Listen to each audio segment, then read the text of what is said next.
शुरुआत कर रहे हैं बड़ी खबर के साथ। भजनलाल शर्मा कैबिनेट की बैठक अब शुरू हो चुकी है और कई बड़े और महत्वपूर्ण प्रस्तावों पर इस बैठक में मोहर लगने की संभावना है। मूल एजेंडे में शामिल नहीं है एसआई भर्ती प्रकरण मामला। जिलों में संशोधन के बिंदु बैठक में इन पर विचार हो सकता है। आपको बताएं कि लिपिकों के पदनाम परिवर्तन सहित अन्य नियम संशोधन को लेकर के फैसला होगा।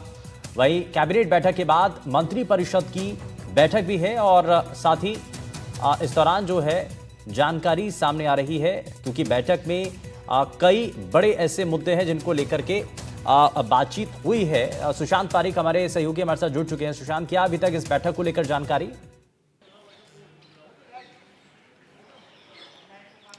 शुभेंदु, कैबिनेट की बैठक खत्म हो गई है, मंत्रिपरिषद की बैठक शुरू हो गई है और जैसा कि हम बता रहे हैं, सब इंस्पेक्टर भर्ती परीक्षा का जो इशू है वो मूल एजेंडे में नहीं था, लेकिन बैठक में विचार हुआ है। इस बात की संभावना कम लग रही है कि आज इससे लेकर कोई फैसला किया जाए। इसी तरीके से जिलों का जो फैसला है वो भी मूल एजेंडे में नहीं था, लेकिन बैठक में डिस्कशन हुआ है मंत्रिपरिषद की बैठक में और करीब 6-7 जिले ऐसे हैं जिनको राजस्थान सरकार खत्म करने पर फैसला ले सकती है, क्योंकि कमेटी ने जो अपनी रिपोर्ट दी है वो इन छोटे जिलों की उपयोगिता को उन्होंने माना है कि ये सार्थक नहीं था। फैसला केवल जल्दबाजी में लिया गया, बिना सोचे समझे लिया गया, पिछली सरकार का फैसला था। लिहाजा अगर दूदू की बात करें, केकड़ी की बात करें, खैरथल हो या फिर डीग हो, इस तरीके से छोटे जिले जो हैं वो खत्म किए जा सकते हैं। लेकिन ये जरूरी नहीं है कि आज इस बैठक में इसे लेकर अंतिम फैसला हो सकता है कि अगली बैठक तक इसे टाल दिया जाए। लेकिन बड़ी जो खबर निकल कर आ रही है कि राजस्थान सरकार अब जल्द ही तबादलों से बैन हटा सकती है और मंत्रिपरिषद की बैठक में इसे लेकर चर्चा हुई है और हो सकता है कि मंत्री जब ब्रीफ करें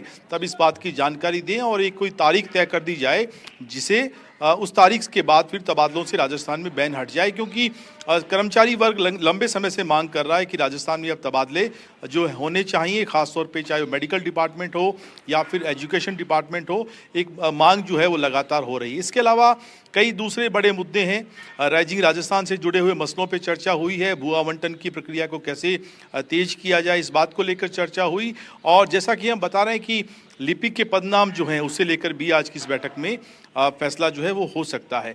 तो कई कर्मचारियों के हितों से जुड़े हुए, आमजन के हित से जुड़े हुए कई ऐसे दूसरे मुद्दे भी हैं जिन्हें लेकर बैठक में डिस्कशन हुआ और 3:30 बजे शुभेंदु कैबिनेट के बाद प्रेस ब्रीफिंग होगी, उसमें डिटेल जानकारी उस ब्रीफिंग के जरिए मिल सकेगी। बहुत शुक्रिया सुशांत पारिक इस पर जानकारी देने के लिए।